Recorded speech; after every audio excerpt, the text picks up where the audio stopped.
Tanguay électronique, en première ligne. On parle de capitale au stade municipal. Pour les fans du junior, on parle des remparts. On manque pas une victoire du rouge et or. À l'esprit sportif, on aime le sport.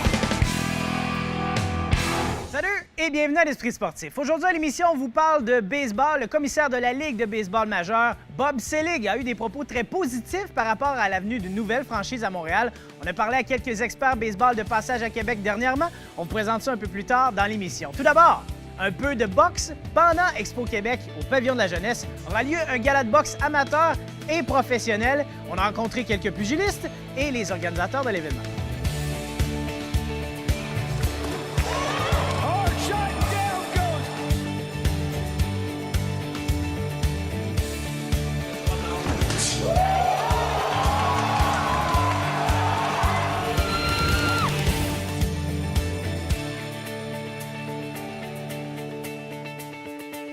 Au Québec qui se passe du 15 au 24 août cette année. Et on a voulu, encore une fois, revoir la programmation pour être toujours à la hauteur des attentes des gens. L'an dernier, on avait fait un gros changement. 50 de la programmation avait été renouvelée. Cette année, on fait la même chose. On en renouvelle 25 puis on garde quand même ce qui a été très fort l'an dernier. Et dans le 25 renouvelé cette année, justement, le Temple des arts martiaux avec l'histoire de Georges Saint-Pierre, c'est une nouveauté pour Expo Québec 2014.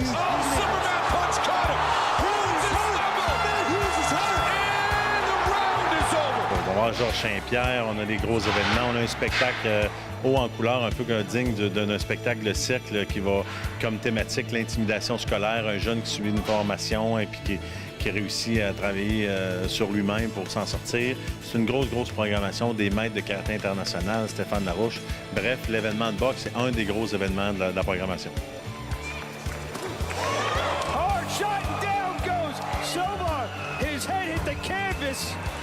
Ça fait partie du prix d'entrée d'Expo Québec. Donc, on paye 25 $ pour venir sur le site. On profite des manèges toute la journée. On profite des spectacles, même après le gala de boxe, pourquoi pas. Et on a un gala de boxe en prime au Pavillon de la jeunesse avec ça, pour le même prix que l'entrée, tout simplement. Un très beau gala qui s'en vient dans le cadre d'Expo Québec. Parlons de la carte professionnelle. La carte professionnelle, je te dirais que c'est fait avec Eyes of the Tiger, le nouveau groupe. Ça fait 2-3 ans qu'ils sont à Montréal.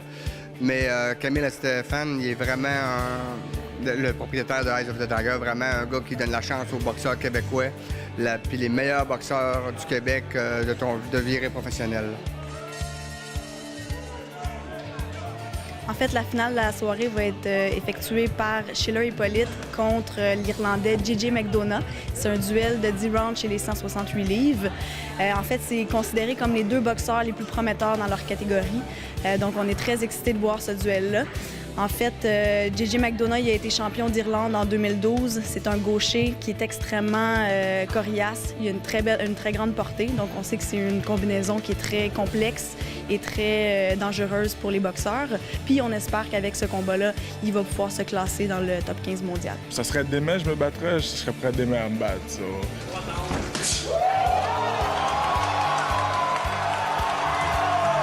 Le combat principal, Schiller Hippolyte, présentement classé 25e WBC. C'est un gars extrêmement rapide, un Roy Jones du Québec, vraiment extrêmement rapide, vraiment explosif. Ça va être un très bon combat. Très bonne finale de 10 rounds. Ça va être super bon. J'espère qu'il va être en forme parce que je suis vraiment en forme. Ça semble prétentieux, mais je suis mindé, là, comme l'expression québécois, là, comme qui dit « je le vois dans ma soupe », là, c'est vraiment ça, là.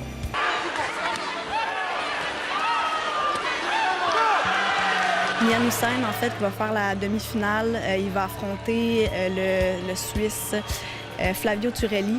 En fait, Mian Hussein, qui est un des plus grands espoirs dans sa catégorie, les 157 livres. C'est un boxeur extrêmement puissant, talentueux, il est rapide, il a une belle contre-attaque, donc tous les atouts pour être champion du monde. C'est vraiment un boxeur à surveiller. Mian Hussein, un gaucher, un peu les deux mains basses, vraiment talentueux, très dur à toucher, qui cogne, vraiment explosif aussi. C'est un gars dans l'amateur qui était pratiquement pas battable. À quoi on peut s'attendre? À tout un show. Vous pouvez s'attendre à un KO aussi. Mon adversaire, il est quand même tough. En 18 combats, il s'est fait arrêter juste une fois. Alors, il est quand même durable et il a de l'expérience. Alors, c'est juste la deuxième fois que vous allez le voir se faire arrêter. Et le frère de Mian Ayaz se bat quelques combats plus tôt. Entre les deux qui se battent, je pense que c'est Mick Gabois. Oui, qui va affronter l'Italien Raffaele Laezza. Qui, encore une fois, Mick a connu un très bon camp d'entraînement. Il a redoublé d'ardeur à l'entraînement. Il s'entraîne maintenant les matins avec Jarek Kulesza, qui est l'entraîneur de conditionnement physique. Depuis ce temps-là, il a connu la meilleure performance de sa carrière en mai dernier à Pointe-Claire. Donc, Mick Gadbois va affronter l'Italien qui s'est battu contre le Canadien Stephen Wilcox et qui a très bien fait. Il a démontré de très belles qualités. Donc, on est vraiment confiant que Mick va réussir à bien faire son combat. On est très fébrile de voir. Ça risque d'être un combat chaudement disputé aussi. Ici même, le pavillon de la jeunesse, dans le cadre de l'Expo Québec. C'est un pro-am, donc un côté professionnel et un côté amateur. Tout à fait, avec une carte qui est très intéressante. C'est vraiment, je dirais, des boxeurs qu'on va voir apparaître dans des cartes de boxe de haut de gamme sous peu. Denis Perrault en parlait tout à l'heure en conférence de presse. C'est vraiment de la relève au niveau des boxeurs. Et ça va être une carte de boxe qui promet en adrénaline et en action, ça c'est certain. Et il y a vraiment un côté boxe olympique aussi à ce gars-là. La boxe olympique, les gars viennent tous de là, les gars du pro. Fait que je te dirais que 4 combats de ces combats de cartes-là pourraient faire des finales dans tous les galas de boxe régionale qu'on fait ici régulièrement. Richard McDonough, champion canadien 2014, 81 kg, affronte un gars de Montréal, underdog, du club à Mike Moffa. Ça va être un combat, les deux reculeront pas, là. Ça va être assez spectaculaire. Puis il y a 2 autres combats, un combat féminin, puis Vincent Thibault, c'est probablement confirmé contre Danger Arudji de Montréal.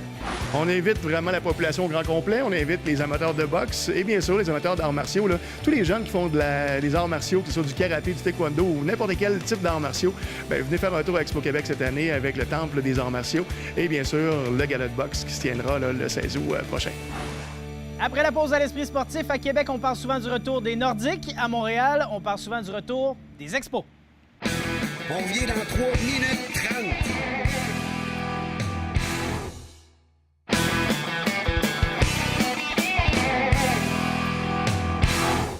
Le commissaire de la Ligue de baseball majeure, Bob Selig, un peu le Gary Bettman de la MLB, a eu de très bons mots pour Montréal dernièrement concernant l'éventuelle venue d'une nouvelle franchise de la MLB dans la métropole. On a parlé à nos experts baseball, ici même de passage à Québec au stade municipal tout dernièrement, Michel Laplante des Capitales de Québec et Roger Brulotte.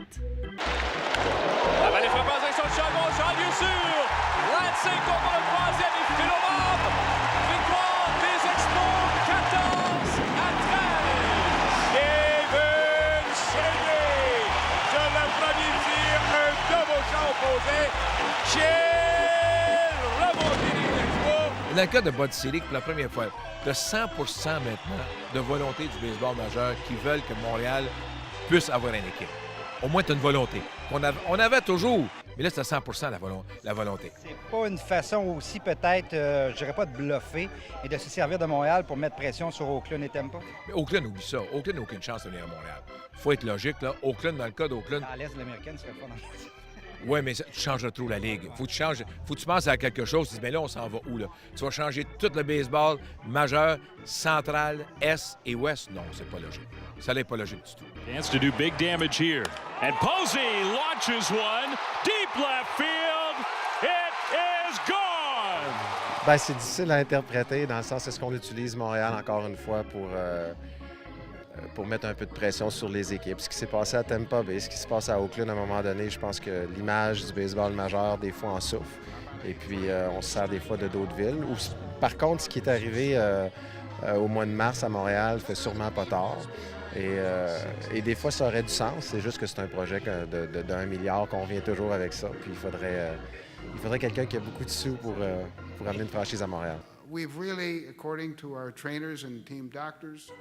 Mais comme Gary Bettman, Bud Selig, c'est un homme d'affaires avant tout. C'est pas pour mettre de la pression justement sur Oakland et Tampa Bay pour faire avancer les choses? Moi, je pense pas que Bettman puis Selig, ça se compare, là.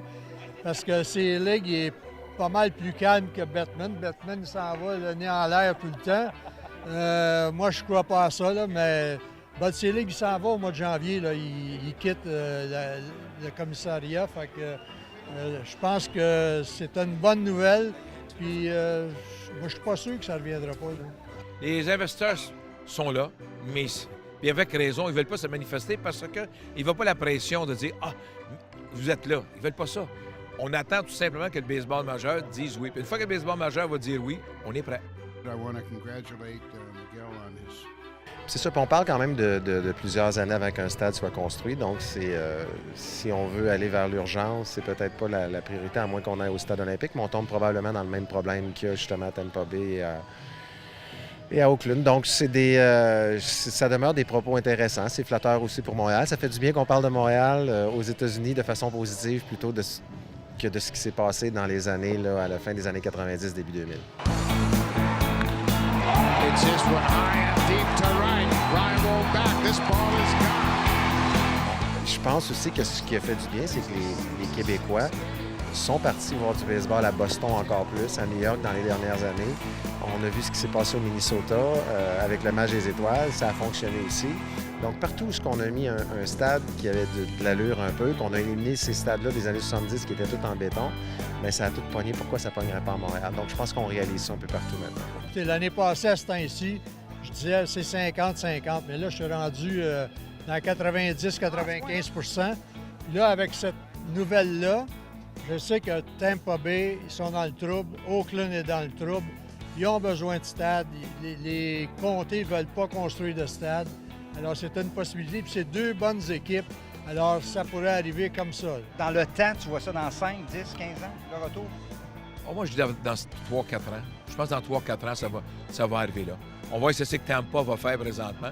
Parce qu'avant de déménager une franchise, il faut que tu sois assuré que la Ville ne veut plus t'avoir et que l'État ne veut pas t'avoir.